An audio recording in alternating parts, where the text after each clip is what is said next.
Welcome back to our CT ITC series.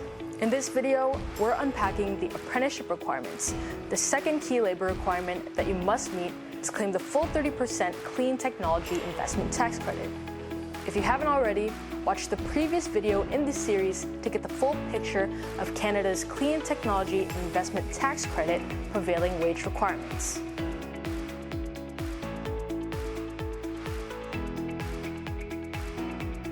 To qualify for the enhanced credit rate, contractors must ensure that apprentices registered in a Red Seal trade perform at least 10% of the total labor hours worked by Red Seal tradespeople on the project during the year. A Red Seal worker is a certified tradesperson, and an apprentice is someone actively training toward that certification.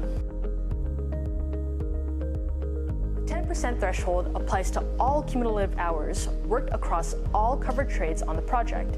If a law or collective agreement restricts apprentice ratios below 10%, you must make a reasonable effort to get as close as possible without violating those rules. For example, if 11 electricians are needed and the agreement allows only one apprentice per 10 journey persons, then the maximum apprentice ratio would be 9%. This would still be compliant due to the agreement restriction. Contractors must also follow any apprentice supervision rules in their union agreements. If no specific rule applies, a 1-to-1 daily ratio of journeyman persons to apprentices should be maintained to avoid unsupervised apprentice violations. If the 10% threshold isn't met, you must prove that you made a reasonable effort to meet it. This is known as the deeming rule, and it requires you to complete 4 key actions every 4 months. Let's break them down. First is the advertise action.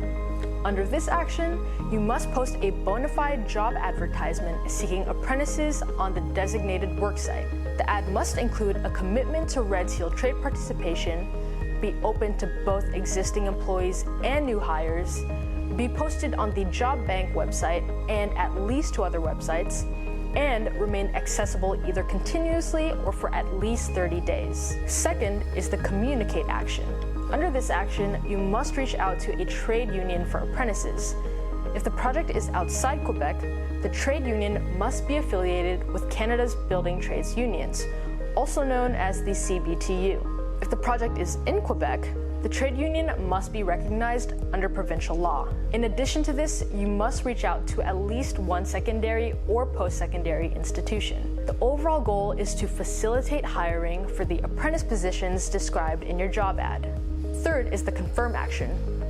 Under this action, you must obtain written confirmation from the trade union stating that they've provided as many apprentices as reasonably possible for the worksite. If the union fails to respond within 5 business days, be sure to document that attempt for your records. Fourth, under the consider action, you must review all applicants who respond to your job ad, take reasonable steps to ensure fair consideration, and document your review process and decisions. Just like the prevailing wage requirements, failing to meet the apprenticeship requirements may deem you non-compliant, resulting in financial penalties or disqualification from the full credit rate. In our next video, we'll cover the penalties in detail and share best practices to help you stay compliant. Thank you for watching this video. If you need further help or have prevailing wage questions, feel free to give us a call or reach out to us through our website. You can also follow us on our social media platforms for any future updates. Here at Alliant, we'll help you get compliant.